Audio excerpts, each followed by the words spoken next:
J'ai reçu de M. Philippe de Villiers une exception d'irrecevabilité déposée en application de l'article 91, alinéa 4 de notre règlement. Or, évitons tout commentaire. La parole est à M. Philippe de Villiers.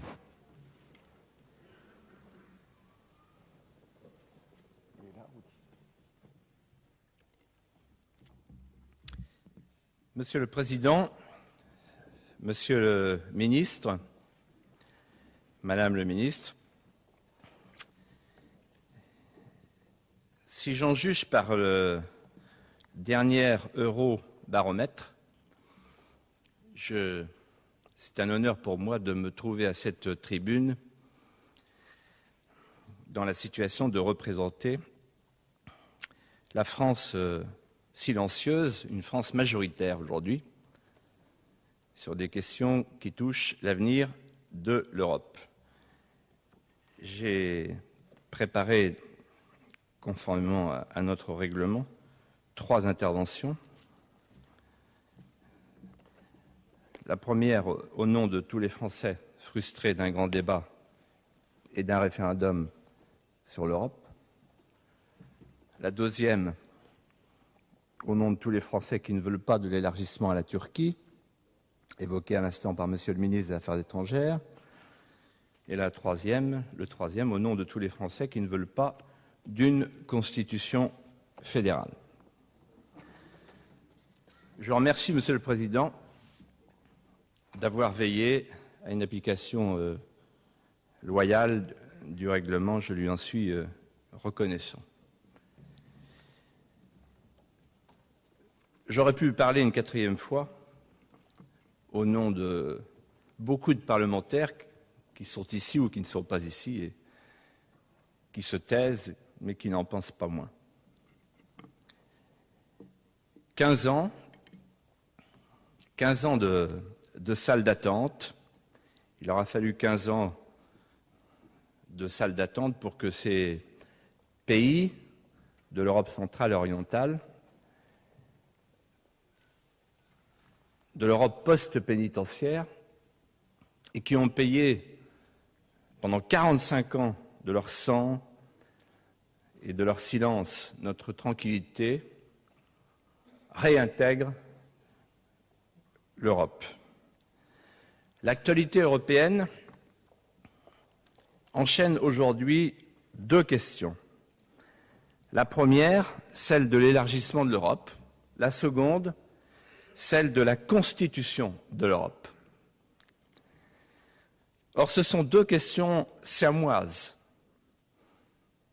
évoquées d'ailleurs par tous les orateurs précédents, qui touchent au cœur même de la construction européenne. Où sont les murs de demain et quelle sera la nouvelle architecture? Or, il me paraît prématuré de répondre à la première question qui porte sur l'étendue de la construction, le nombre des pièces, sans connaître les implications de la seconde qui porte sur l'architecture et les fondations. C'est une curiosité bruxelloise et giscardienne que de construire les pièces avant d'arrêter le dessin architectural. C'est la raison pour laquelle je propose de déclarer irrecevable la question des contours tant qu'on n'aura pas eu connaissance du parti pris architectural et tant qu'il n'aura pas été soumis au peuple français. Car l'Europe élargie ne sera pas du tout la même, Monsieur le Ministre, pas du tout la même avec la Turquie et sous l'empire d'une constitution fédérale, quoi qu'on puisse penser par ailleurs. Je voudrais ici faire écho au sentiment de grande frustration des Français, privés de parole sur l'Europe. J'ajoute privé de France, privé de destin tramé dans l'étoffe des rêves, de la poésie du temps, et privé et choqué par l'absence de débat. Absence de débat dans le pays. Il y a un débat sur l'école, il n'y a pas de débat sur l'Europe. Absence de débat contradictoire, entendons-nous bien. Absence de débat, ça veut dire absence d'abord d'explication. Explication dans la vérité. De plus en plus de questions, de moins en moins de réponses. De plus en plus de doutes, de moins en moins d'éclaircissements. De plus en plus d'interrogations insistantes, de moins en moins d'ardeurs argumentées. De plus en plus de matière à controverse, de moins en moins de confrontations. La peur du référendum tient toute dans ce chassé-croisé entre un malaise grandissant et un débat évanescent. L'enterrement des nations est prévu dans l'intimité entre oligarques. Absence d'explication. Absence d'explication sur le problème numéro 1 de l'Union européenne aujourd'hui. Comment pouvoir sortir des deux dilemmes, j'allais dire mortels, où elle s'est elle-même enfermée. Premier dilemme, le dilemme qui porte sur la démocratie. Plus on transfère de pouvoir à l'Europe, plus on mutile la démocratie et plus les gens décrochent. Le dilemme qui porte sur l'élargissement. Plus on élargit, plus on diversifie et moins le principe d'uniformité et de centralisation apparaît adapté, opérationnel. Derrière cette absence d'explication dans la vérité sur ces deux dilemmes, il apparaît qu'il y a une autre absence plus grave encore, c'est une absence de vision de l'Europe. Je reprendrai le mot prononcé tout à l'heure, je crois, par M. Balladur, la fuite en avant. Nous y sommes. La construction européenne apparaît aux Français comme une sorte d'exercice d'initié nourri de conventions sémantiques, de pétitions de principe, rompues au simulacre. J'ai brisé celui-là. Les simulacres de la temporalité close de l'idéologie. On a donc confié, mes chers collègues, à M. Giscard d'Estaing, le contemporain de Brejnev, le soin d'imaginer l'Europe de demain, de concevoir son avenir, et à d'autres. Mais vous admettrez que M. Giscard d'Estaing joue un rôle très important, un phare, en quelque sorte. Alors, M. Giscard d'Estaing est en phase avec son époque, celle de Brejnev, et il entend réaliser son rêve. Il a réalisé presque la première partie du rêve, c'était de faire une convention de Philadelphie. Ce n'est pas moi qui le dis, c'est lui. La deuxième partie du rêve, c'est de faire les États-Unis d'Europe. Et la troisième partie du rêve, c'est de rester dans l'histoire comme le Jefferson de l'Auvergne. Alors nous voilà repartis pour un énième traité. Vous aurez noté que depuis Maastricht, c'est toujours la même histoire. On a un traité qui est parfait. Parfait à la signature. C'est l'euphorie, c'est la parousie de l'Europe. Et puis quelques jours après, au moment de la ratification, c'est un ratage. Il faut le reprendre. Il faut travailler sur un nouveau traité. Et puis, chaque nouveau traité, très vite qualifié de nouveau ratage. et chaque nouveau traité devient un avaloir sur le traité suivant. Ce faisant, jamais on n'expose le vrai problème de l'avenir de l'Europe, qui est aujourd'hui, me semble-t-il, engagé dans 3 contresens historiques. Premier contresens, sur le périmètre. Est-ce qu'on fait l'Europe ou l'Eurasie avec la Turquie? Deuxième contresens, sur le projet. Est-ce qu'on fait l'euro-atlantique ou est-ce qu'on fait une Europe indépendante, fondée sur l'indépendance des nations et en particulier la France? Troisième contresens, sur l'architecture. Est-ce qu'on continue avec l'Europe des eurocrates ou est-ce qu'on fait enfin l'Europe des peuples? Au lieu d'examiner ces contresens et d'y répondre, nous nous trouvons devant une sorte d'impératif catégorique: se tenir à l'abri des regards indiscrets du peuple qui ne comprend plus.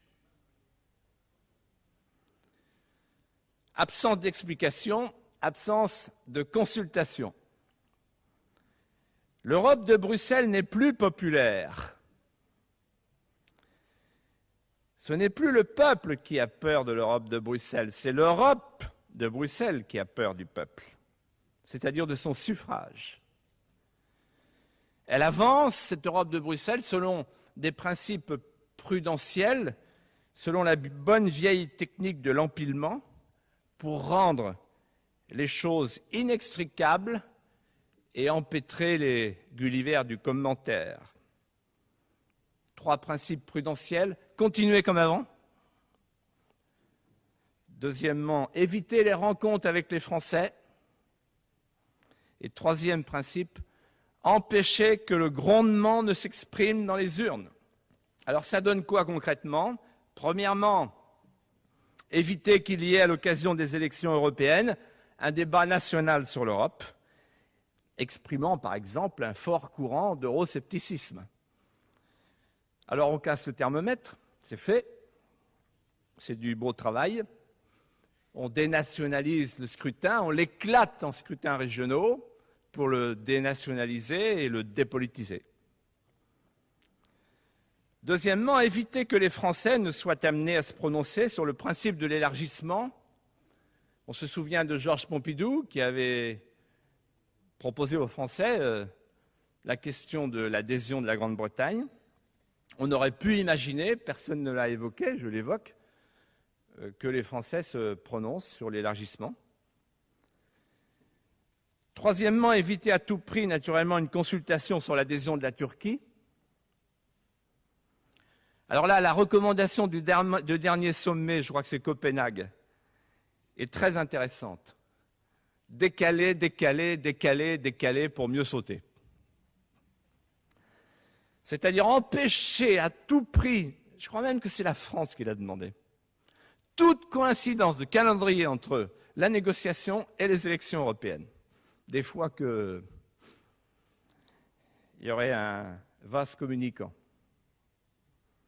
Alors, en juin, les élections européennes, en décembre, la négociation.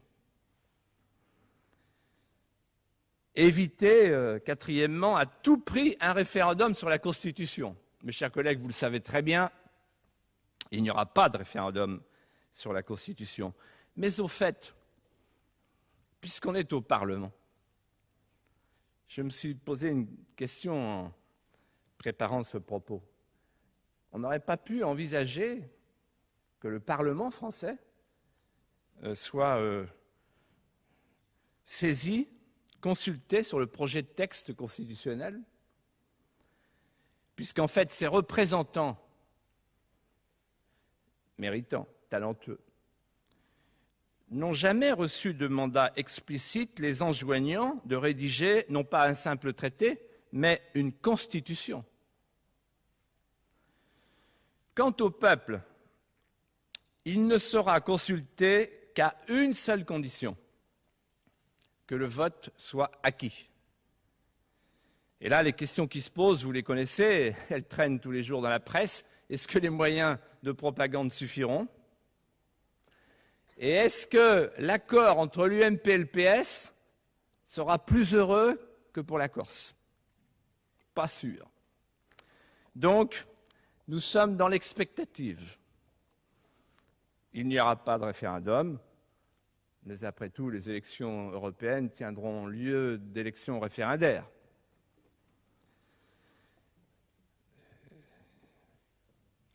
Il paraît impensable, je le dis avec gravité, que le peuple français, quoi qu'on puisse penser par ailleurs de cette Constitution, il paraît impensable que le peuple français, qui a été appelé à adopter par référendum la Constitution de la Ve République, ne soit pas appelé, parallélisme des formes oblige, à adopter également par référendum la Constitution qui va venir la surplomber et, pour tout dire, s'y substituer. Alors on comprend le sentiment de frustration des Français dont je veux me faire ici l'écho, puisque les Français sentent bien que la construction européenne est mise à l'abri du peuple. Oui, il y a un grand malaise.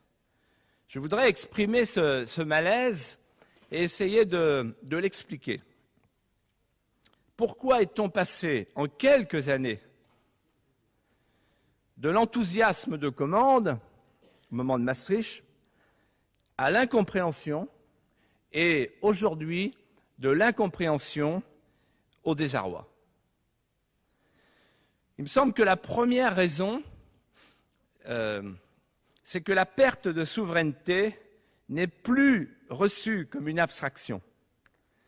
Elle est ressentie aujourd'hui comme une mutilation concrète et douloureuse. On a cru longtemps que le concept de souveraineté, c'était une bataille de juristes, la compétence de la compétence, sans grande portée pratique.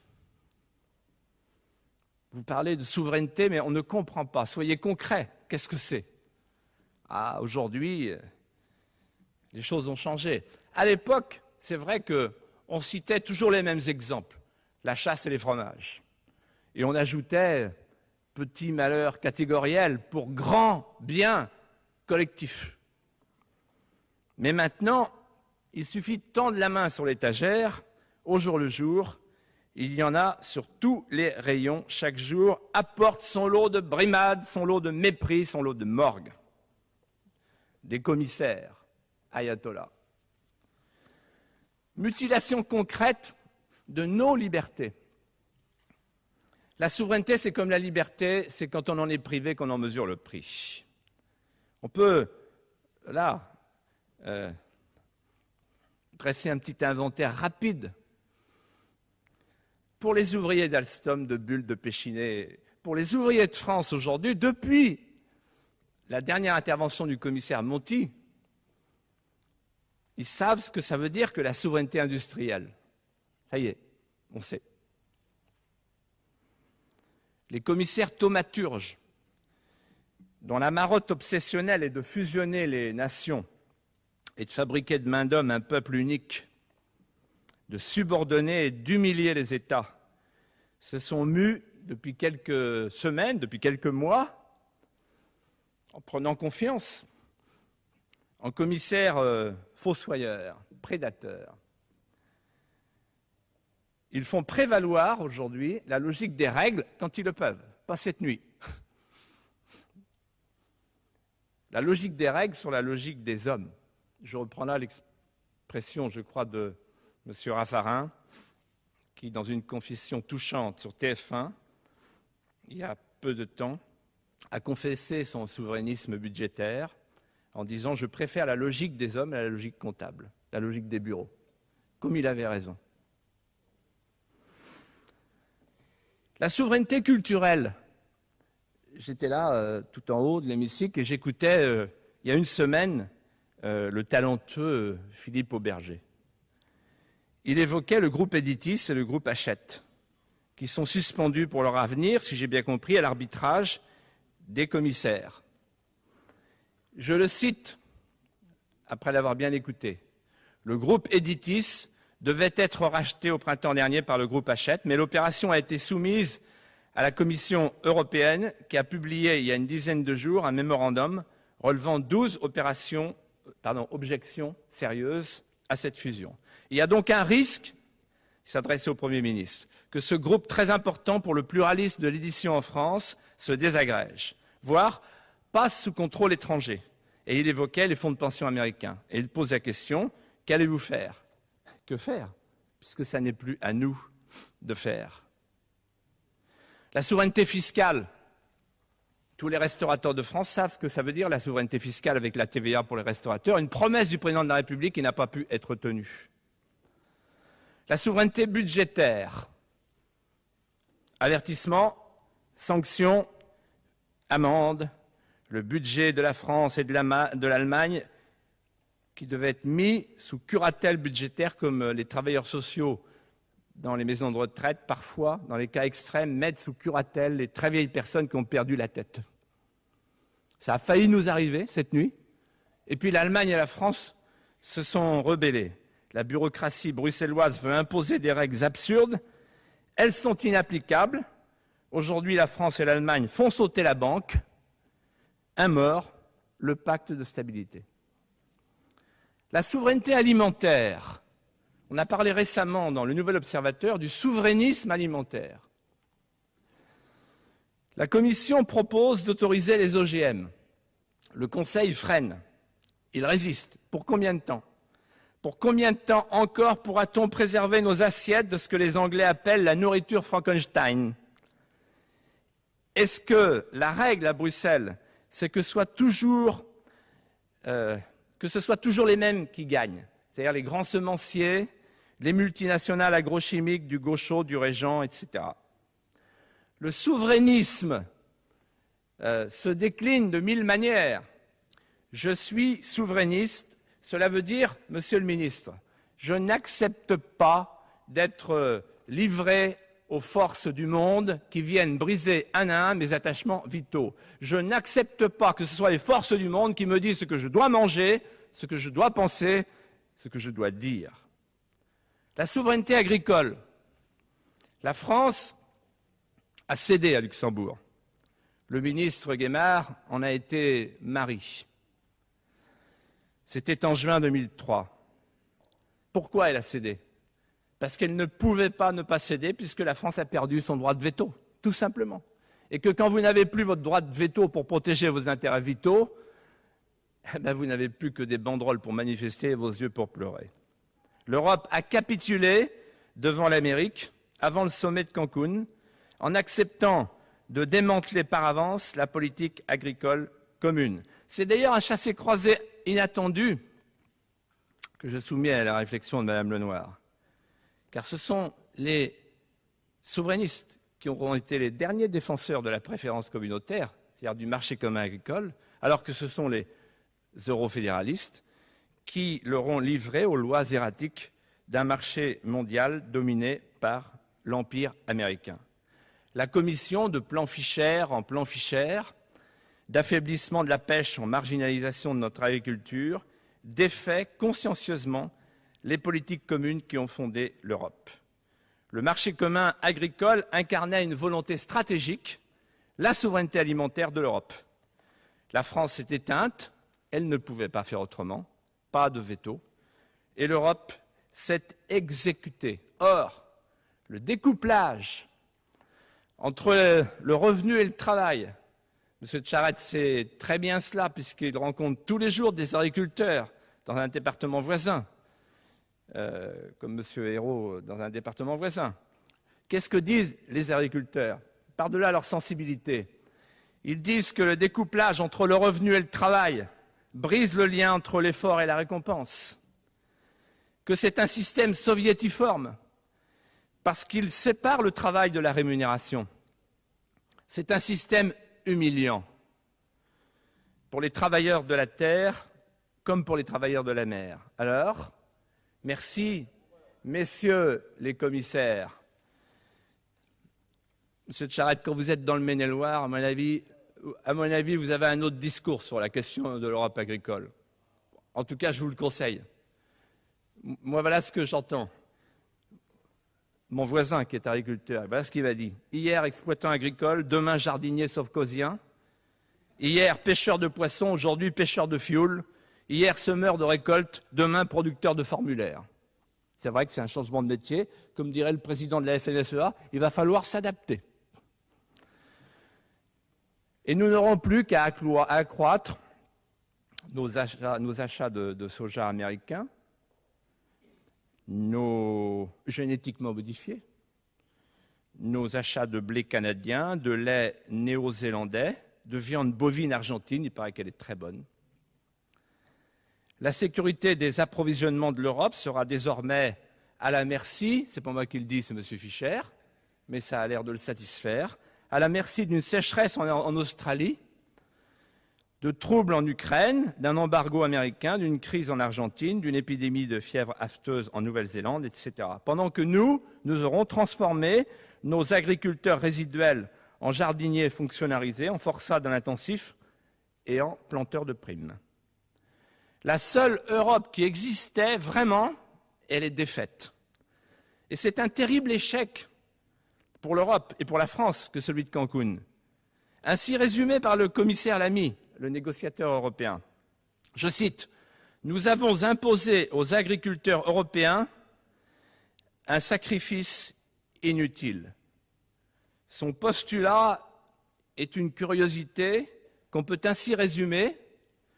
On est mieux défendu quand on n'est pas défendu par soi-même.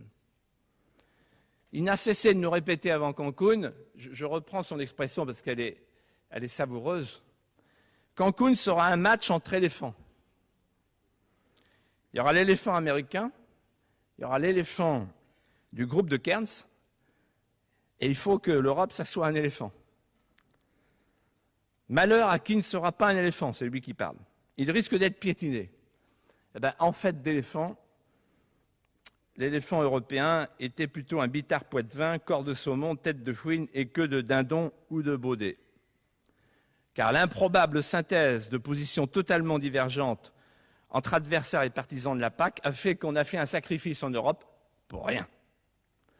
Depuis 1992, depuis Maastricht, date à laquelle l'Europe et le monde sont entrés dans la logique libre-échangiste, mortelle, la logique du mondialisme sauvage, dont l'Europe ne se fait pas un écran, mais un relais. Le bilan est celui-ci.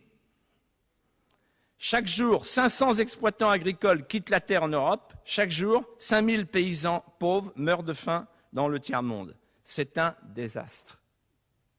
Je passe sur la souveraineté maritime, non sans avoir dit, étant très concerné par les problèmes de la marée noire dans mon département, que depuis l'ERICA et depuis le Prestige, aucune mesure sérieuse n'a été prise, sauf l'interdiction des bateaux à simple coque. C'est normal, ça ne se fabrique plus. Donc l'Europe prend des décisions sur le vide. Mais pour le reste, aucune. Sur la co-responsabilité affréteur-armateur, aucune. Sur l'interdiction des pavillons de complaisance, aucune. Et pourtant, il y a eu une décision importante de prise. Une. Elle a été prise par M. Chirac et M. Aznar. L'accord de Malaga, en novembre 2002. C'est une décision qui, d'ailleurs, n'est pas conforme au droit européen, qui consiste à repousser les navires poubelles à 200 000 nautiques des côtes. Mais quand vous regardez bien, avec un peu de hauteur, de quoi s'agit-il? Il s'agit d'une coopération interétatique, au sens où M. de Villepin parlait si justement tout à l'heure de la démarche iranienne, c'est-à-dire l'Europe de la coopération interétatique, qui ne passe pas par Bruxelles. Donc la seule décision efficace qui a été prise depuis l'ERICA le Prestige, c'est une décision de l'Europe interétatique, celle que j'appelle de mes vœux, et celle que vous pratiquez, Monsieur le Ministre, quand vous voulez être efficace. Celle que pratiquait M. Sarkozy à la Baule lorsqu'il a réuni ses collègues pour examiner les problèmes de sécurité, parce que ce matin-là, il voulait être efficace. La perte de la souveraineté, c'est une mutilation concrète, et cette mutilation concrète est aujourd'hui, pour les Européens, un sujet de perplexité. Moi, je me souviens très bien à Maastricht, on nous a dit, et depuis 10 ans, L'Europe, c'est comme l'huile de foie de morue pour les enfants. C'est forcément un peu désagréable quand on l'avale. Mais c'est bon pour la santé. Petite cuillerée pour Giscard, une petite cuillerée pour Delors, une petite cuillerée pour Mario Monti. Aujourd'hui, une petite cuillerée pour Romano Prodi, parce que c'est dur, ce qui s'est passé cette nuit. Et puis voilà. Le problème, c'est qu'aujourd'hui, les Européens de l'Euroland, qui ont ingurgité l'huile de foie de morue européenne de Bruxelles, regardent autour d'eux, ils sont soumis à la potion de l'euro, et ils découvrent avec le vote suédois qu'on peut être européen, prospère et libre. Ça, c'est extraordinaire. Les 3 pays qui ont refusé l'euro ont 2 fois plus de croissance et 2 fois moins de chômage. Ça veut dire qu'il y a 2 Europes possibles. L'Europe du carcan et du chômage, l'Europe de la prospérité et de la liberté. C'est terrible, parce qu'on peut être européen sans être anti-européen. Comment dirait-on aux Suédois, vous êtes anti-européens? On ne va pas les exclure quand même. On ne va pas les punir parce qu'ils sont prospères et libres. Ça s'appelle la preuve par 9. Et je dirais que cette perte de souveraineté, si on y regardait de plus près, il me semble qu'on y verrait là une cause de ce que beaucoup de gens appellent notre déclin, peu importe le mot. On pourrait parler de désarroi tout simplement. Parce que la perte de souveraineté, c'est une perte de la liberté, au sens du pouvoir, mais c'est aussi une perte de l'unité, de la mémoire et de la transmission. La crise de l'éducation nationale aujourd'hui, est-ce que ce n'est pas parce qu'on ne peut plus prononcer le mot national? Qu'est-ce que ça veut dire aujourd'hui, éduquer, quand on considère que la nation est un obstacle à la fraternité cosmique? Est-ce que éduquer, c'est simplement assurer une sorte de paix bancale entre les alvéoles ethniques sur fond de vagues droits de l'hommisme? Un professeur me disait hier, chaque matin, lorsque je reçois mes élèves, je vois des enfants aux yeux boursouflés dont les nouveaux modèles ne sont plus Hugo ou Pasteur, mais les milliardaires footballeurs expatriés, les rêveurs et les lofters, Joestar et Noir Désir. Comment voulez-vous qu'on éduque? Comment voulez-vous qu'il y ait une éducation nationale quand il n'y a plus de nation? Quand on explique à des générations entières qu'elle est vouée à disparaître, à se fondre dans un magma plus large. C'est la raison pour laquelle, si on voulait faire quelque chose d'utile dans ce débat sur l'éducation, on pourrait réintroduire dans les programmes une matière aujourd'hui disparue, la France. Alors comment expliquer, par-delà ce désarroi, le désenchantement qui gagne les Français? Eh bien, mes chers collègues, Monsieur le ministre, il semble bien, il apparaît même évident à beaucoup de Français que les promesses de Maastricht n'ont pas été tenues. Pour l'année 2002, je ne sais pas si ça a été dit à cette tribune, si peut-être par M. Balladur ou M. Tcharat avant. La France est contributeur net. On cherche des sous partout.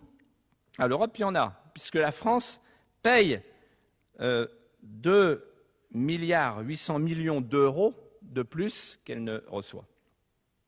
Alors, la question qui se pose, ce n'est pas la question de savoir si c'est trop. La question, c'est quelles sont les contreparties? Est-ce que c'est plus de protection, plus de prospérité, plus de liberté? Les 2 promesses qui étaient faites il y a 10 ans, c'était, et pendant 10 ans, l'Europe bouclier, l'Europe puissance. L'Europe bouclier, il est percé. C'est une écumoire.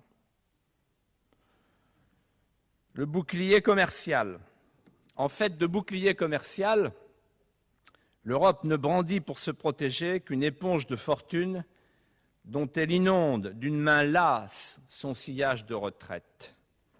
On peut même se demander parfois si ce bouclier spongieux n'est pas de fabrication américaine, lorsqu'on voit, par exemple, c'est passé inaperçu, les infiltrations de la Round Table, le plus puissant système d'influence de la planète, dans le dispositif bruxellois, avec cette fameuse note du 16 mai 2003, qui enjoignait aux Européens de passer à la majorité pour le choix des normes audiovisuelles. Cette note a été co-rédigée avec des hauts fonctionnaires de Bruxelles. L'Union européenne aujourd'hui a le tarif extérieur commun le moins élevé du monde. Il n'y a pas de politique industrielle de l'Europe. Elle freine et elle bloque les alliances européennes qui permettraient de résister. Et les deux exemples les plus récents, et pour moi les plus forts, de cette grande aliénation européenne, concernent les standards du langage comptable et les standards du système d'information. Il aurait pu y avoir, il aurait dû y avoir, et il n'y aura pas de plan comptable européen de l'entreprise. Il aurait pu y avoir un Internet européen. Dans les deux cas, au moment décisif, la construction européenne s'est offerte tête cendrée, mains ouvertes aux grands protecteurs de Washington. Et l'Union européenne basculera en 2005 dans le système IFRS. Elle n'a rien fait pour contrecarrer l'ICANN, le centre de commandement mondial sous clé américaine, rien fait pour installer une Europe des serveurs racines. L'Union européenne n'est pas un bouclier contre la mondialisation sauvage. Au contraire, elle en est un relais, une planche d'appel. Tous les jours, l'activité s'en va, quitte l'Europe. 6 photocopieuses sur 10 partent en Chine, 6 logiciels sur 10 partent en Inde. C'est M. Arthuis qui le dit dans un rapport récent et un article de Futurible. Il n'est pas, que je sache, contre l'Europe. L'Europe est offerte à tous les vents. Elle flotte comme un courant d'air entre les océans. Et regardez l'Amérique en face, sur l'acier, sur le textile. Pas de quartier. Pour l'Amérique, le libre-échange est un article d'exportation. C'est bon pour l'Europe. Mais pour l'Amérique, le protectionnisme n'est pas un gros mot. Le jour où l'Europe se fera vraiment, elle s'appuiera sur 2 piliers. Un qu'elle a détruit, l'organisation de zones de préférence régionale. Et un autre pilier qu'elle est en train de détruire, l'acceptation de protection, au sens américain, de protection nationale, de biens stratégiques. Bien stratégiques, l'agriculture. Bien stratégiques, les industries d'armement, l'énergie nucléaire, la culture, la santé publique. Bien stratégiques. On doit avoir le droit de les protéger. Sinon, une nation n'existe plus. Et il est tout à fait compatible d'avoir des protections régionales, au sens de la préférence commerciale communautaire, et la protection nationale pour les biens stratégiques. Alors, j'ai parlé de bouclier, on pourrait parler du bouclier monétaire. Le bouclier monétaire. Vous vous souvenez de la promesse répétée alors, le 1er janvier 2001. L'Europe va créer une zone autonome de croissance en Europe. L'Amérique n'a qu'à bien se tenir. Je ne dirais pas qui a dit ça. L'Amérique n'a qu'à bien se tenir. Aujourd'hui, qu'est-ce qu'on entend ? On espère que la reprise américaine sera assez forte pour entraîner l'Europe. C'est pas moi qui parle, c'est le Premier ministre. Comme on dit en rugby, la mêlée est tournée. On attend de l'Amérique qu'elle nous aide. Il n'y a pas plus d'autonomie qu'il n'y a de croissance. Les 3 caractéristiques de l'euro, c'est pas moi qui parle, c'est M. Eric et Israël Lévique dans les Échos. Trop compliqué, il freine la consommation. Trop fort, il freine l'exportation. Trop cher, il freine l'investissement. Si on prend un tout petit peu de hauteur, l'Europe fonctionne selon un principe inverse des pays prospères. C'est-à-dire des pays dans lesquels la Banque centrale, dépendante du politique malgré tout, favorise l'entrepreneur plutôt que le rentier. Les pays prospères à forte croissance, aujourd'hui ou hier, ils ont 2 choses que nous n'avons pas. Ils ont des gouvernements indépendants et une banque centrale dépendante. L'Euroland, le contraire. Une banque centrale indépendante, les banquiers ayatollahs, et des gouvernements dépendants, enchaînés à la banque centrale par le fameux pacte de stabilité qu'on ferait mieux d'appeler le pacte de déflation. C'est-à-dire que les pays européens ont perdu aujourd'hui la maîtrise des deux moyens de dominer les fluctuations de leurs économies, la politique budgétaire et la politique monétaire. L'euro est une camisole. Et d'ailleurs, c'est si vrai qu'il a bien fallu une épreuve de force cette nuit pour assouplir le pacte de stabilité. Ceux-là même qui, à cette tribune, ne juraient que par le pacte de stabilité, nous ont expliqué, ben oui, mais il faut l'assouplir. Il était trop rigide. Le bouclier contre l'immigration. Depuis Maastricht, depuis Schengen, est-ce que nos problèmes d'immigration s'évanouissent, se résolvent, s'aggravent? Ils s'aggravent. Avec un changement d'échelle et un changement de nature, puisque nous sommes passés d'une migration de peuplement à une migration de refus. Face à ces deux phénomènes, explosion de l'immigration, implosion de la démographie, l'Union européenne élargit la béance. Qui sait en France, aujourd'hui, qui sait que le 1er mai 2004, les États membres transfèrent à Bruxelles leur politique d'immigration? Je comprends pourquoi M. Sarkozy, récemment dans une grande émission, a expliqué qu'après avril 2004, il ne savait pas trop ce qu'il ferait. Puisqu'en mai 2004, de toute façon, il n'y a plus aucune politique possible d'immigration. Elle passe entre les mains de Bruxelles. Le droit de veto des États sera alors supprimé, ce qui veut dire que dans le domaine de l'immigration, nous basculerons dans l'État fédéral.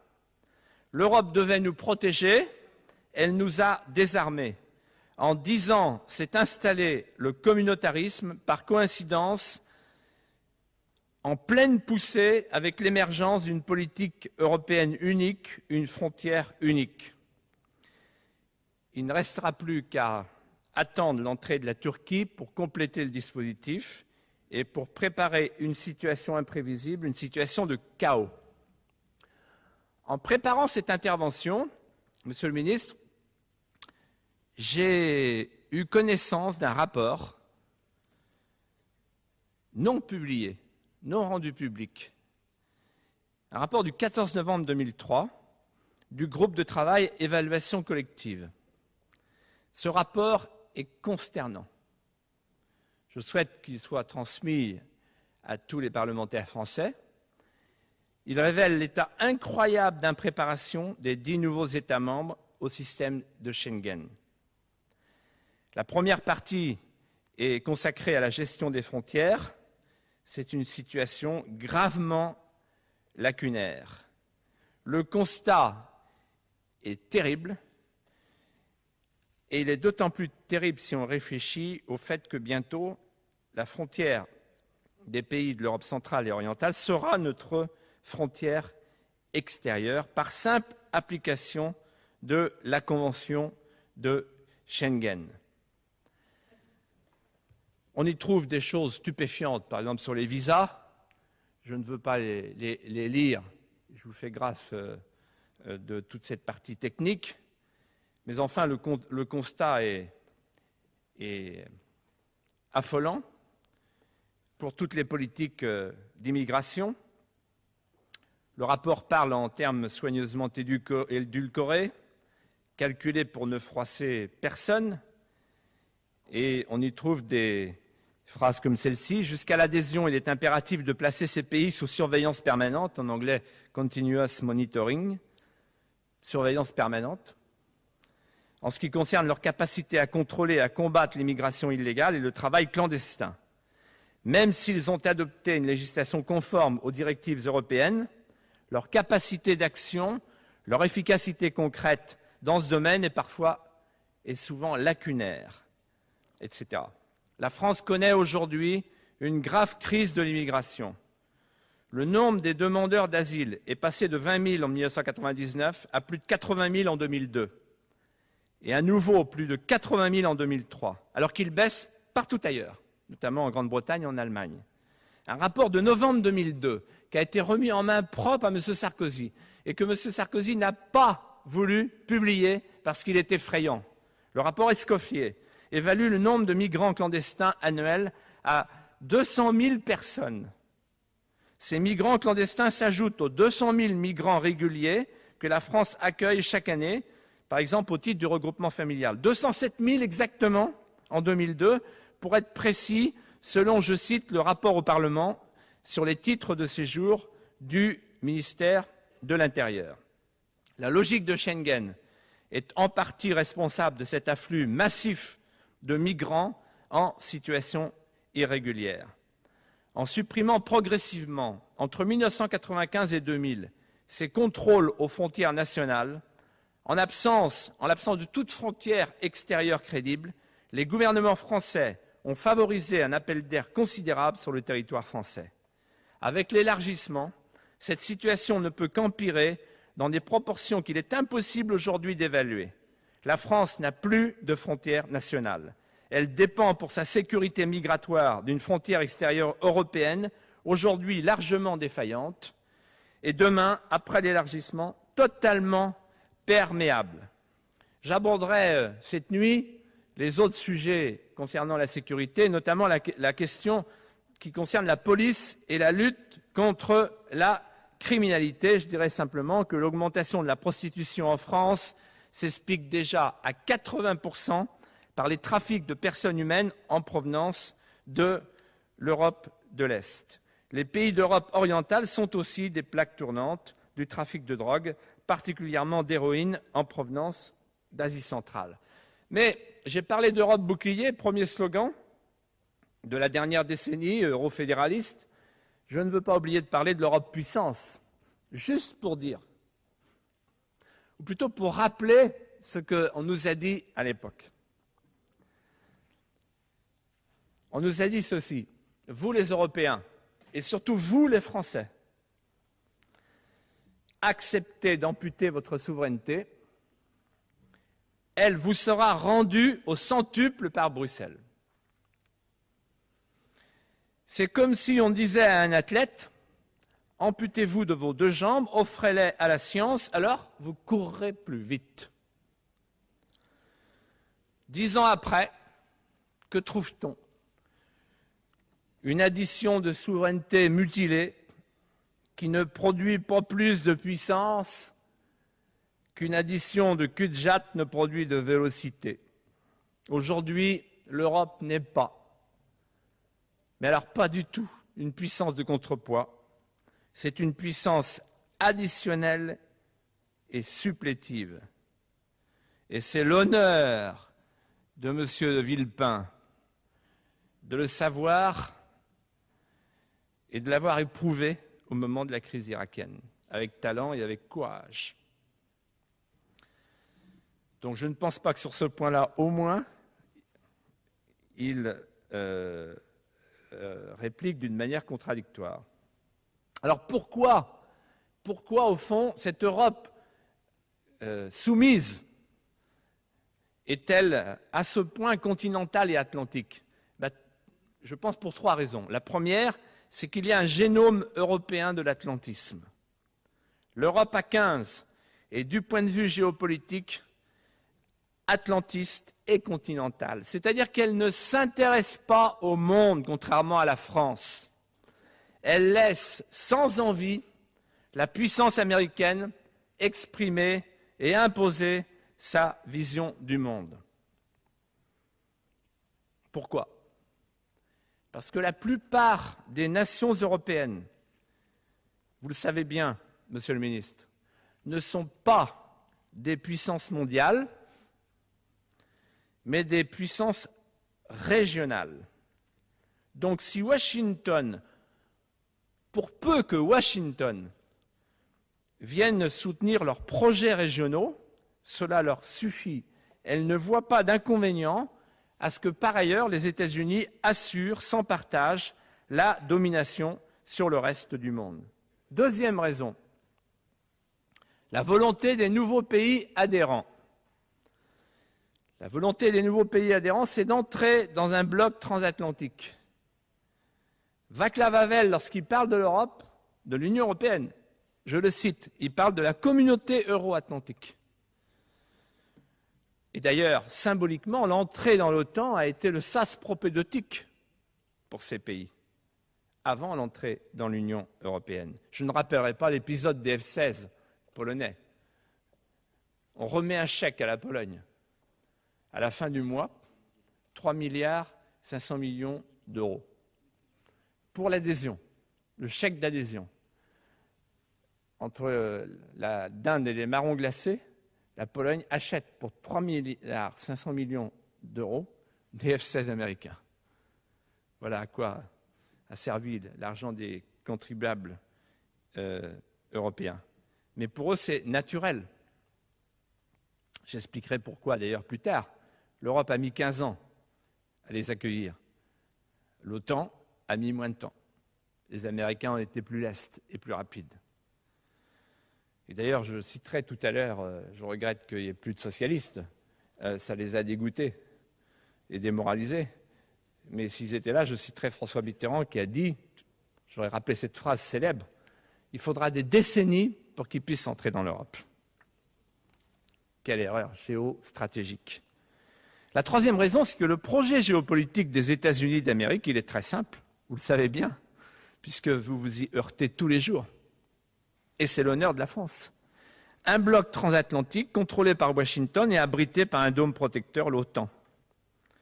Chacun, en fait, entend à sa manière le slogan « L'union fait la force ». Pour les Européens, ça veut dire une addition de puissance. Pour les Américains, une addition d'impuissance. On parle de la future défense européenne. Elle sera fondée sur le fameux concept d'interopérabilité, c'est-à-dire qu'il faut que les matériels militaires soient OTANO-compatibles. Elle reposera en fait sur deux principes qu'on pourrait ainsi résumer. Uniforme européen, armurerie américaine. Les États-Unis d'Europe, ce sera les États-Unis en Europe. Il n'y a que la France qui pense l'Europe en termes d'Europe puissance. Parce qu'il n'y a que la France qui se conçoit comme une puissance mondiale et pas seulement comme une puissance continentale et atlantique. Bien sûr, il y a l'Angleterre, mais l'Angleterre, M. Blair est venu le dire sur France 2 hier en français, l'Angleterre ne choisira jamais entre l'Europe et le grand large. Elle choisit les deux. C'est le général de Gaulle qui parlait de cheval de Troie. Nous y sommes. Il n'y a que la France qui pense à l'Europe puissance. La troisième raison du malaise que je voudrais maintenant exposer, c'est que le seul mode de correction de la construction européenne,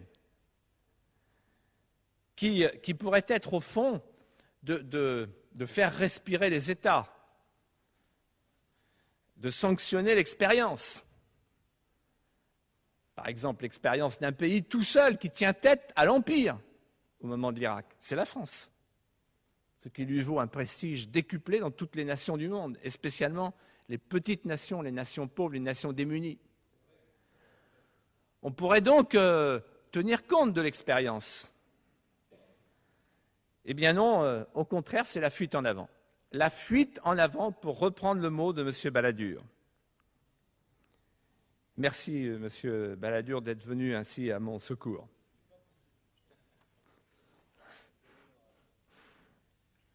L'élargissement était une occasion historique de passer d'une Europe rigide, disciplinaire, centralisée, à une Europe décentralisée, souple et respectueuse des peuples et des singularités.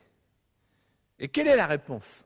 Un peu plus de supranational, un peu plus de rigidité, un peu plus de verrouillage. C'est-à-dire que tout le monde constate aujourd'hui, ah oui, c'est vrai, le pouvoir, il est lointain. Qu'est-ce qu'on fait? On l'éloigne. Et tout le monde constate, le pouvoir européen, il est peu contrôlé. D'ailleurs, un pouvoir lointain, il est peu contrôlable et il est corruptible. Il y a une bande de francs-filous et de faux facturiers là-bas. Il faudra aller faire un tour. Confère l'affaire Eurostat et tout ce qui traîne et tout ce qui est couvert et qu'on découvrira un jour. Quand vous ne contrôlez pas, c'est la nature humaine. Alors, il n'est pas contrôlé. Qu'est-ce qu'on fait? On va le contrôler encore moins. On va le rendre alors définitivement incontrôlable. En faisant de Bruxelles, je cite un grand professeur de droit, l'attributaire exclusif des pouvoirs jusqu'ici détenus par les États. Et j'en arrive à mon exception d'irrecevabilité, ma première intervention. Le traité d'élargissement est étroitement lié au projet de Constitution européenne. D'ailleurs, vous l'avez évoqué chacun à votre tour. Or, ce projet de Constitution apparaît d'ores et déjà absolument contraire, quoi qu'on puisse penser par ailleurs, à la Constitution française. Et je prends le pari ici, à cette tribune, que personne n'osera apporter au Conseil constitutionnel le traité lorsqu'il sera signé. Ce qui sera un coup de force dans le coup d'État. Il est évident que la Constitution européenne vise à mettre en place un super-État supranational. On peut être pour, on peut être contre, mais les mots ont un sens. Il faut cesser de dire que le mot Constitution aurait pour l'Europe un autre sens que celui qu'il a pour les nations. Qui dit Constitution dit État. Seuls les États ont une Constitution, tous les États ont une Constitution, même quand elle est coutumière. La Constitution, c'est la règle suprême qu'un peuple souverain se donne pour conférer un statut à son État.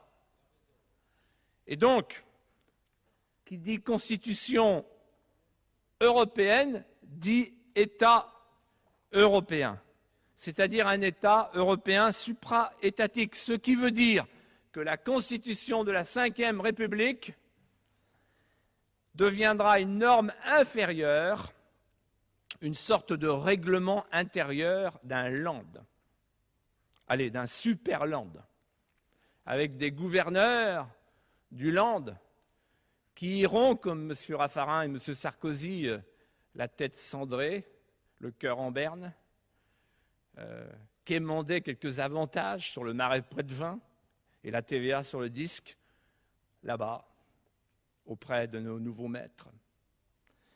Alors, qu'y a-t-il dans cette Constitution? Il y a plusieurs choses qu'il faut ici exprimer à cette tribune, parce que c'est peut-être la seule fois où ça sera fait. La seule fois. La première chose qu'il y a dans cette Constitution, c'est une relation nouvelle entre l'Union européenne et les États. C'est l'article 1.5. Il ne vous aura pas échappé, monsieur le ministre, et ça doit vous chagriner, que dans la Constitution de M. Giscard d'Estaing, le mot souveraineté a disparu. Il est remplacé par le mot identité. Or, ça n'est pas du tout la même chose. On connaît dans l'histoire des hommes et des nations, des peuples, qui ont perdu leur souveraineté, mais qui ont su garder leur identité. Mais quand vous avez perdu votre souveraineté, naturellement, vous êtes condamné à vivre avec votre identité, comme on vit la liberté avec un zamizdat sous le manteau. Je cite, « L'Union respecte l'identité nationale de ses États membres. » Quand j'ai fait cette remarque à M. Giscard d'Estaing dans un débat sur France 3, il me dit « Alors ?» Je dis « Ça change tout. »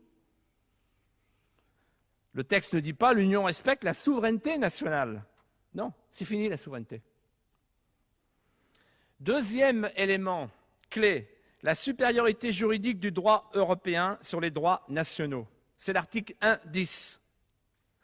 Je dis bien la supériorité juridique de tout le droit européen sur les droits nationaux. Alors vous me direz, ah mais c'était déjà le cas, la jurisprudence. Oui, mais là c'est solennel, et dans le temps ça portait sur des domaines techniques, alors que là ça porte sur tout, et sur des choses capitales, la sécurité, l'immigration, l'économie, etc., etc.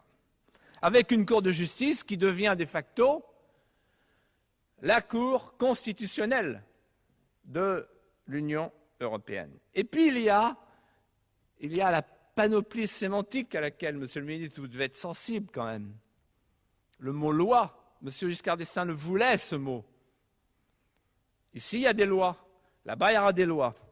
Ici, les lois que nous voterons, nous, les coupeurs de citron de la République, enfin, les coupeurs de citron de l'Union européenne, ce seront des lois secondes, des lois d'application.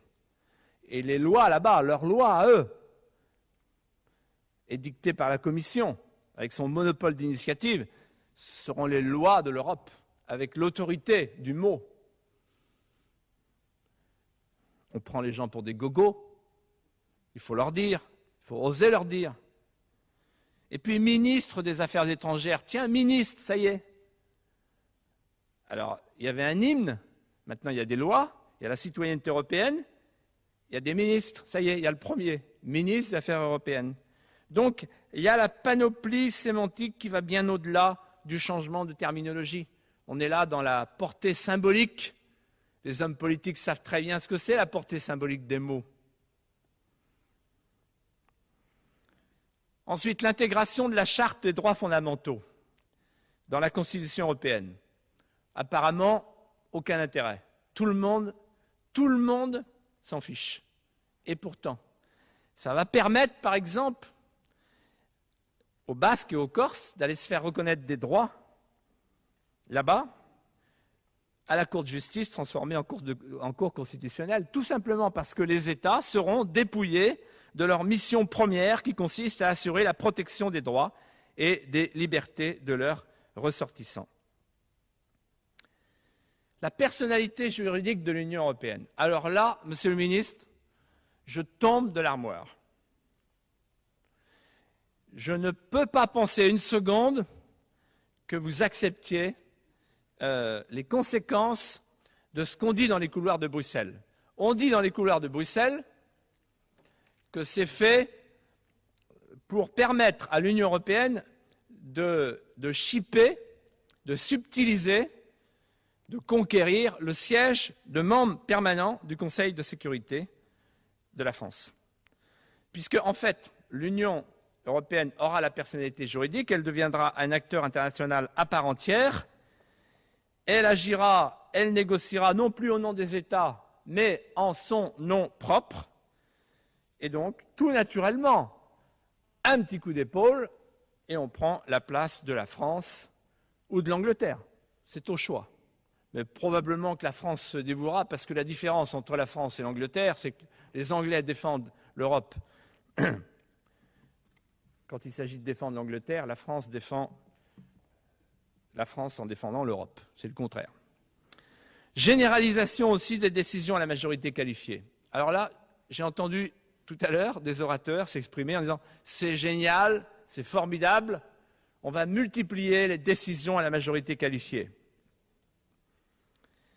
D'ailleurs, la Commission est affublée de la phrase suivante, elle incarne l'intérêt général européen. Ça y est, c'est un gouvernement européen, nous y sommes.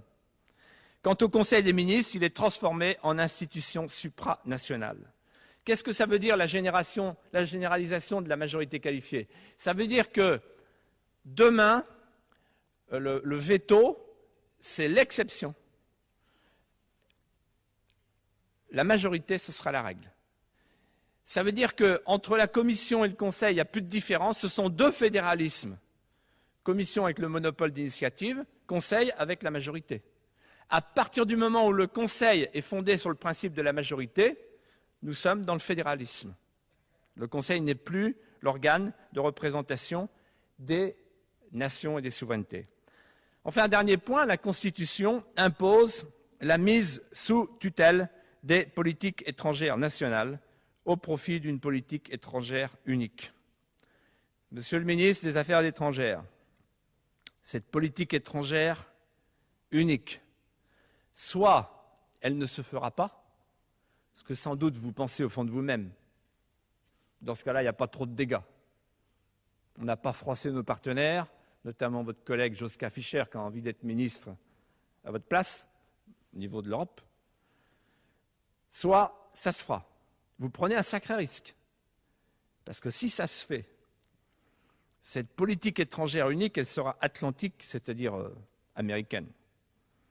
L'affaire irakienne devrait pourtant nous alerter. Pendant qu'à New York, la France brandissait son droit de veto, il y avait à Paris des Français pour la presser d'y renoncer.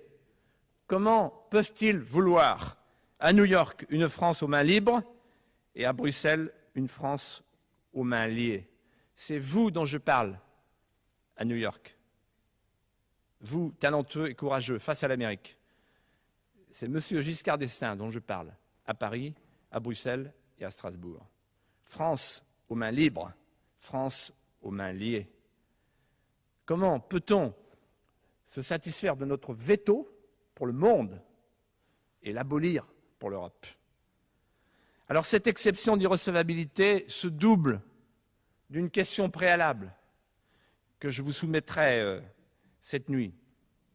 Comment peut-on débattre de l'élargissement si on ne pose pas préalablement la question du contenu du projet de constitution? Les deux nous sont en permanence présentés comme indissociables. La stratégie d'adoption de ces textes est pour le moins curieuse. Pour les pays candidats, elle conduit en effet à les faire entrer dans une union dont on leur demandera aussitôt après de modifier complètement la philosophie des institutions. Les peuples de l'Est vont entrer dans une union semi-fédérale et 9 jours après leur entrée, on leur demandera d'accepter une modification radicale des institutions sur la base desquelles ils ont procédé à des référendums et donné leur accord. Pour les peuples des pays déjà membres, la procédure est tout aussi étrange.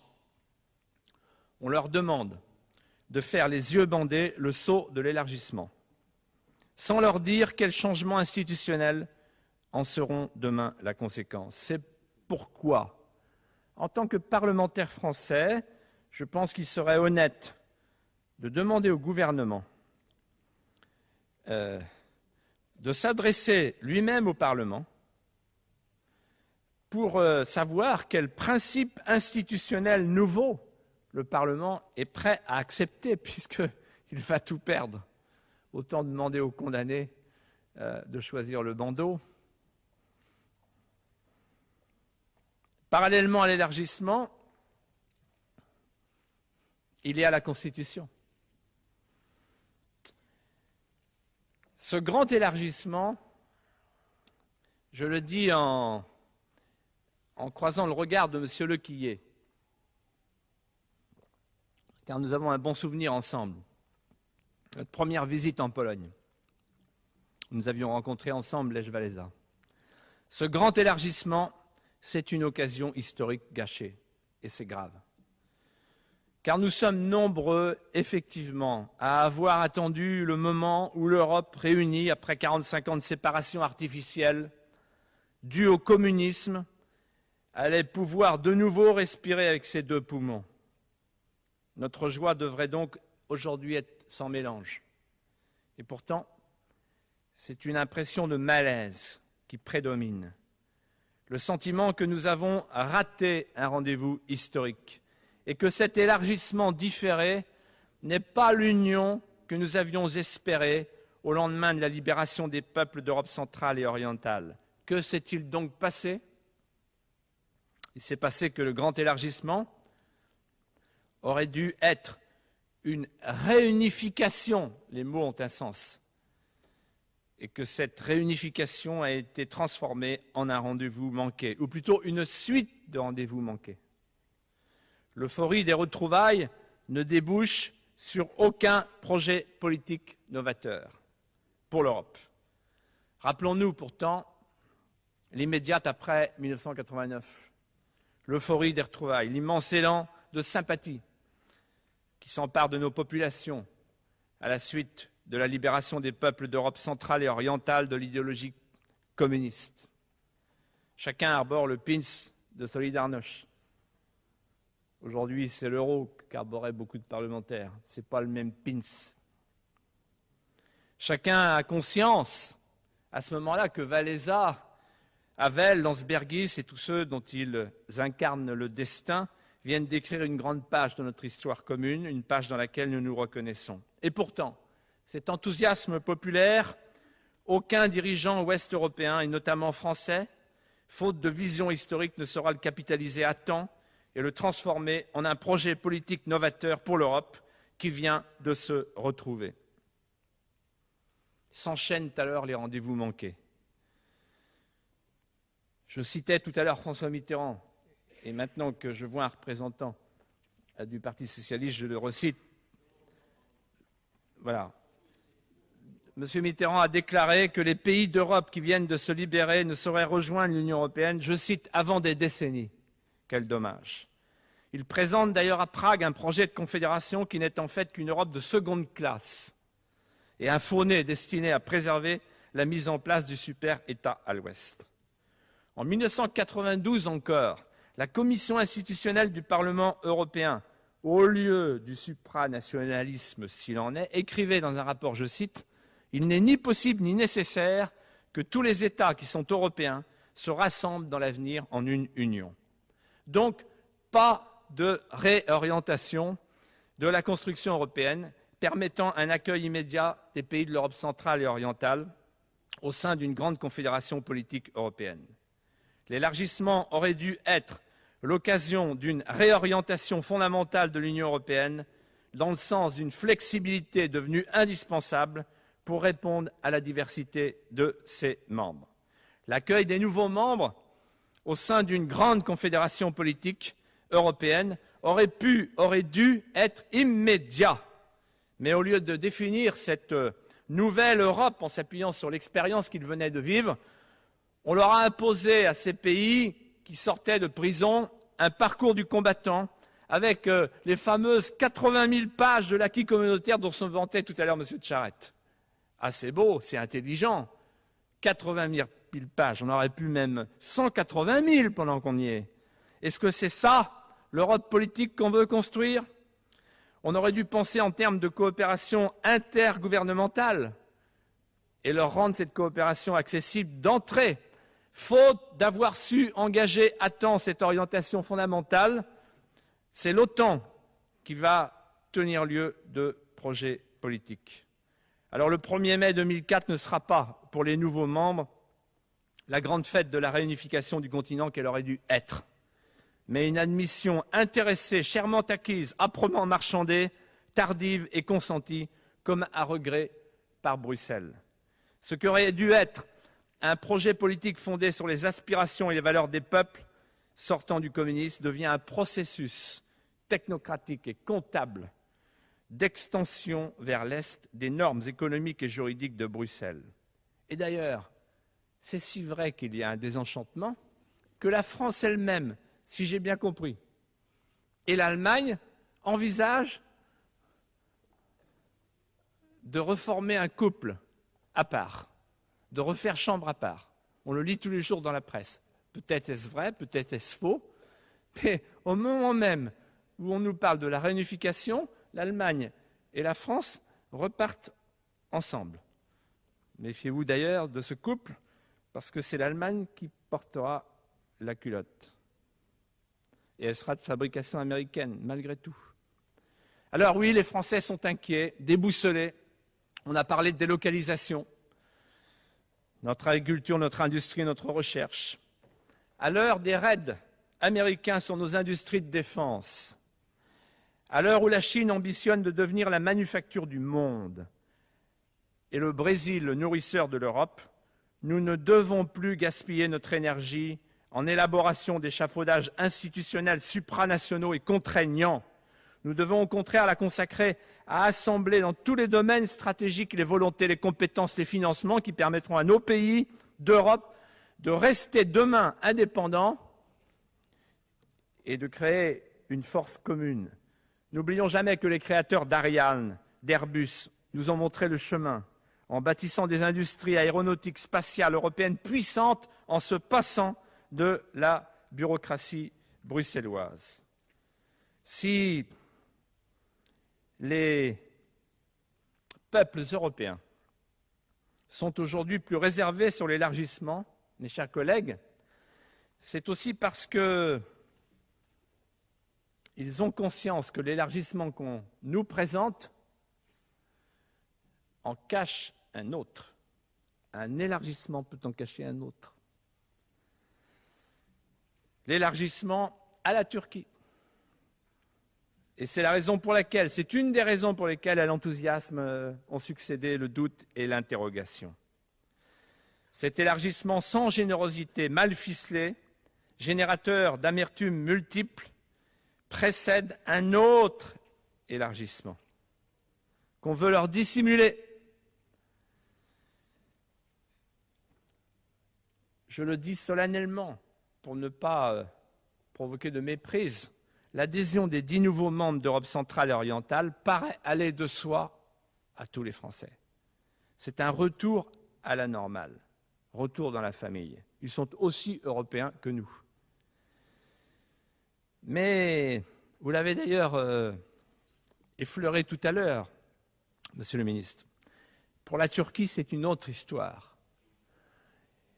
Je parlerai cette nuit de la Turquie. Je voudrais simplement dire une chose. On nous dit tous les jours, c'est pas vrai. L'adhésion de la Turquie, elle n'est pas décidée. Vous cherchez à faire peur. Ah bon? Eh bien, moi, je dis qu'elle est décidée. Et vous le savez très bien.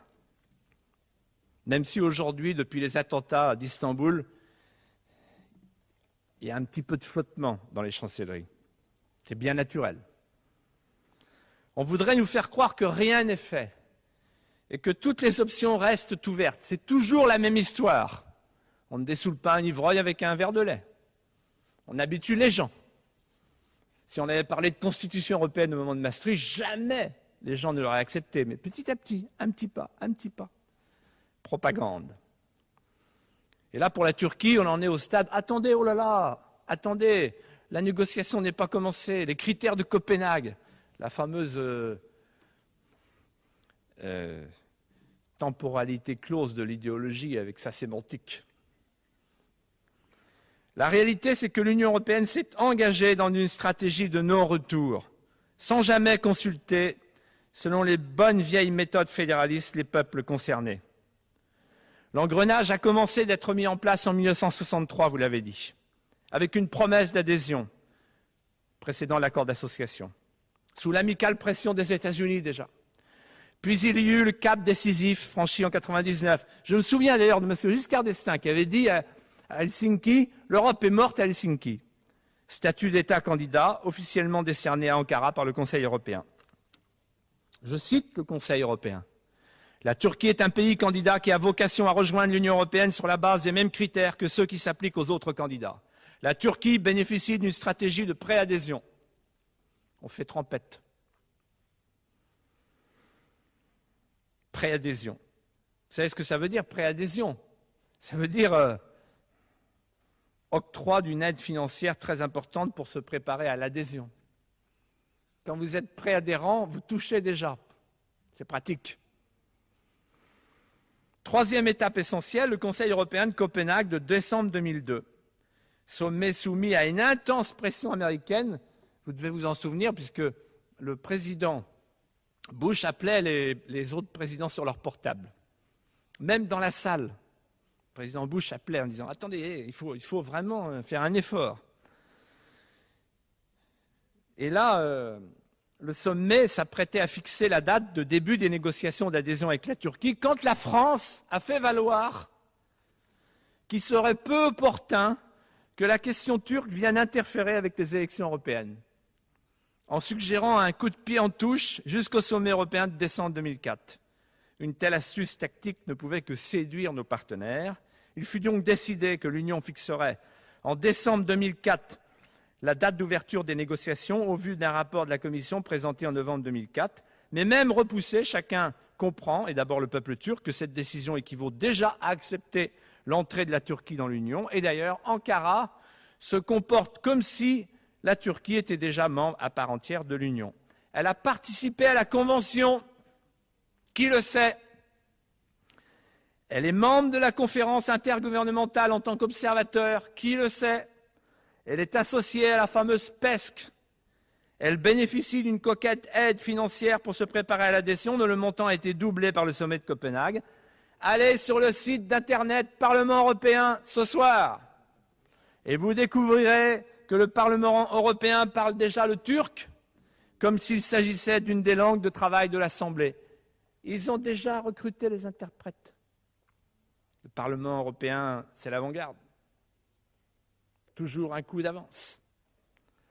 Quant au rapport de la Commission de novembre 2004, il est déjà largement préécrit. Le commissaire à l'élargissement, l'inénarrable M. Verheugen, vient de nous annoncer qu'il serait positif et encourageant. Des dates circulent déjà avec insistance dans les couloirs de la Commission. Début 2005 pour le démarrage des négociations d'adhésion, 2010 pour l'entrée de la Turquie dans l'Union. Et on peut faire confiance à l'efficacité de la diplomatie turque pour veiller au grain. L'affaire est donc entendue.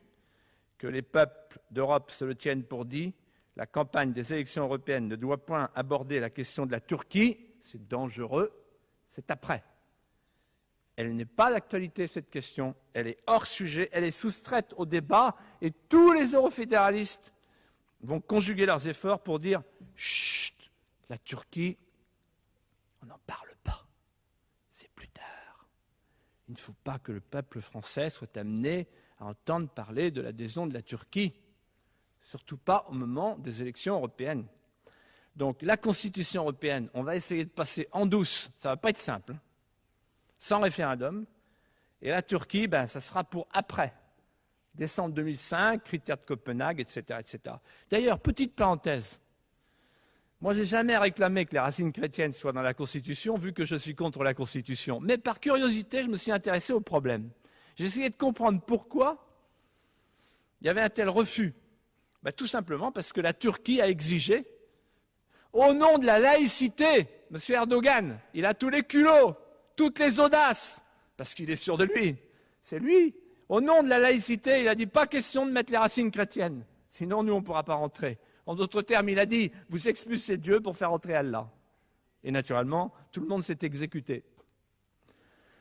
Alors, en conclusion de cette première intervention, et en vous remerciant les uns et les autres de votre patience et de votre attention, que j'apprécie, et en particulier de la vôtre, Monsieur de Charette, mais je connais votre grande patience, dont Léonard de Vinci disait que c'était une forme du génie. Nous sommes aujourd'hui, et là vous allez m'entendre jusqu'au bout, et peut-être qu'un jour, Monsieur de Charette, vous changerez d'avis. J'attends ce jour avec impatience, la main en visière, vers votre beau département. Nous sommes au point de retournement, Monsieur de Charette. C'est difficile pour vous. J'ai vu à plusieurs moments dans votre regard un peu de tristesse, un peu de désarroi, un peu de désenchantement. Vous me suiviez avec attention, d'autant plus attention que vous vous disiez par moments « et s'il avait raison ?» Eh bien, nous sommes au point de retournement. Comment, au fond, évolue aujourd'hui l'Europe ? Elle évolue encore selon les deux voies de la construction européenne contenues dans le traité de Rome. La voie officielle, centrale, de l'intégration, établie sur un double fédéralisme dont j'ai parlé tout à l'heure, et se nourrissant, comme le Minotaure, des amputations de souveraineté. Et puis la voie résiduelle, périphérique, interétatique, établie sur le veto et qui se nourrit de coopération interétatique. Quand M. de Villepin veut être efficace, il choisit de ne pas passer par Bruxelles, par la Commission, il passe par la coopération interétatique. Accord de Malaga, démarche iranienne, etc., etc. Et vous en avez annoncé tout à l'heure en Afrique. Parce que vous savez très bien que si vous passez par Bruxelles, vous ne pourrez pas vous en tirer. Et je voudrais dire à M. Balladur en cet instant que c'est lui qui a lancé le concept de géométrie variable, M. Balladur, sauf erreur de ma part. Attention à ce qu'il n'y ait pas une méprise là-dessus. Parce que si la géométrie variable, ça consiste à faire de l'intégration par la Commission de Bruxelles plus vite que les autres, alors il faut tout de suite dire aux gens, c'est le contraire de la souplesse, c'est un peu plus de rigidité pour ceux qui veulent être plus rigides plus tôt. Si la géométrie variable, ça consiste à se passer de la Commission de Bruxelles pour faire de la vraie souplesse au sens de la coopération interétatique, par exemple pour se mettre ensemble pour refaire un marché commun agricole, par exemple pour se mettre ensemble pour faire un dôme antimissile, par exemple pour se mettre ensemble dans le domaine scientifique, pour désarmer les centrales nucléaires de l'Est, etc., etc. Par exemple pour se mettre ensemble pour faire une agence européenne des armements. Si cette géométrie variable, elle est fondée sur la coopération des peuples, des entreprises et des nations, au sens d'Ariane, d'Airbus, du CERN, etc., etc., alors on est sûr que ça marchera, puisque la méthode est éprouvée. Donc deux voies, la voie officielle, la voie résiduelle.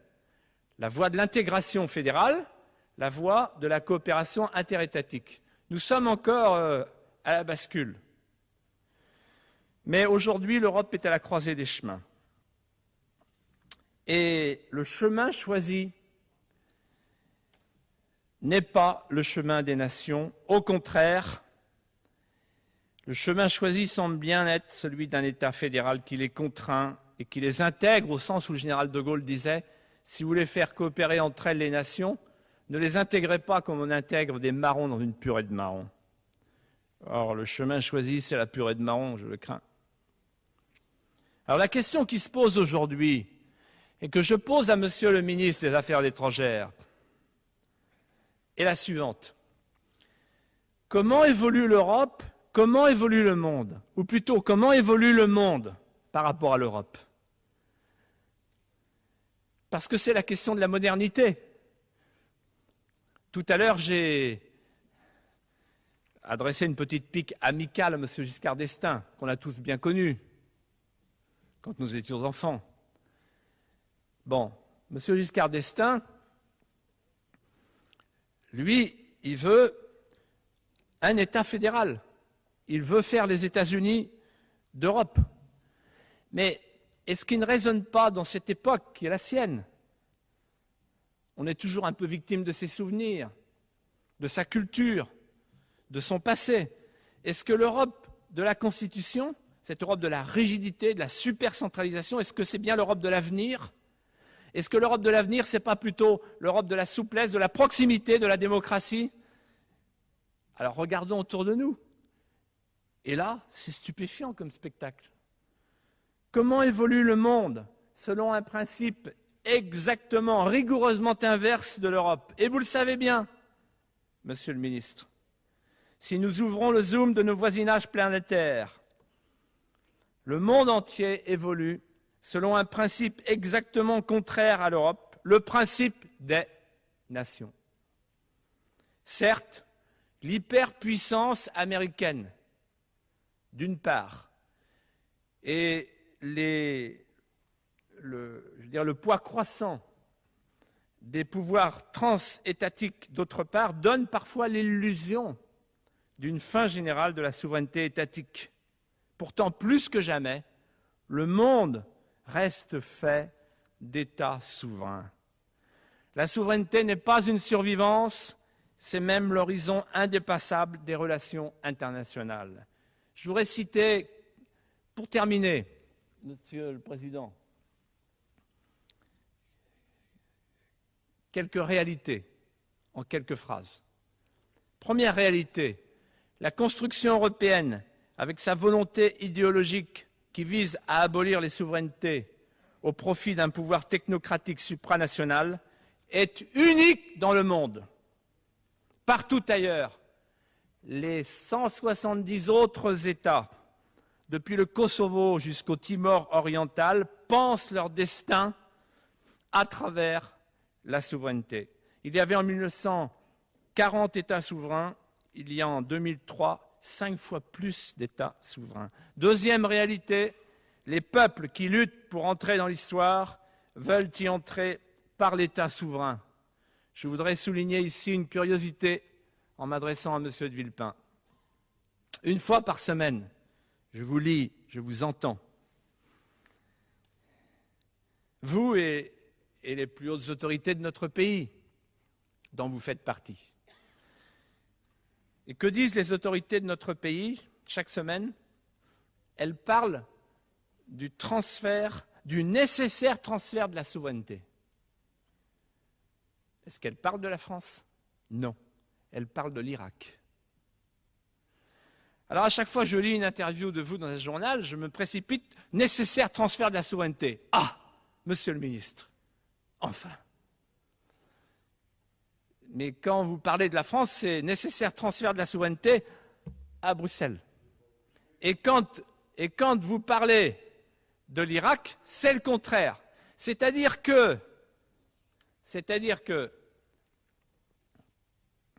oui, les pays de l'Europe centrale et orientale ne sont plus effectivement occupés par le communisme. Et je comprends votre gêne. Voilà. Et c'est normal qu'une petite apostrophe comme ça, parce que c'est vrai que pour vous, c'est un moment délicat. C'est vrai. Bon, c'est vrai. Ça veut dire faire son deuil. Voilà.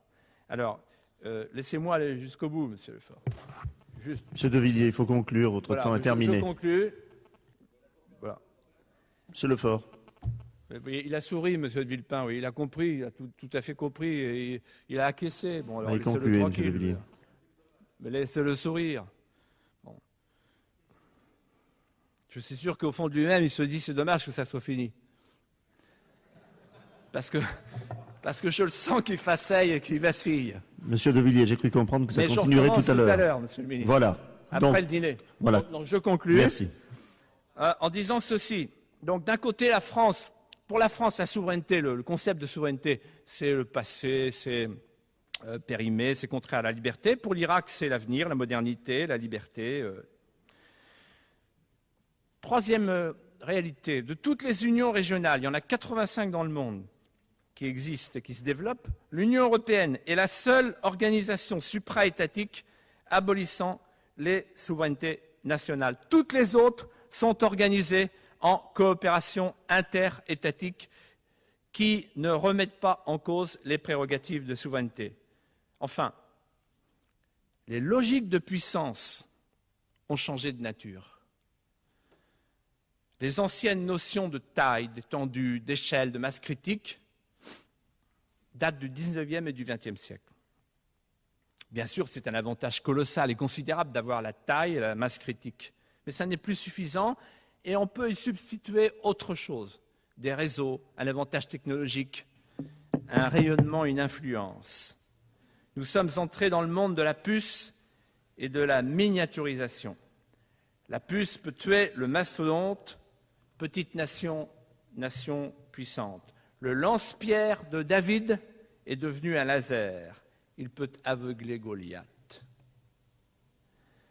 La nation, le concept des nations, enfin, c'est la seule vraie réponse à la mondialisation sauvage. Oui, je le dis en conclusion de cette première intervention, au nom de tous les Français frustrés d'un grand débat et d'un référendum sur l'Europe. La modernité, c'est la liberté de garder sa mémoire, ses affections, la liberté de se projeter dans l'avenir. La modernité, c'est la nation. Merci de votre attention.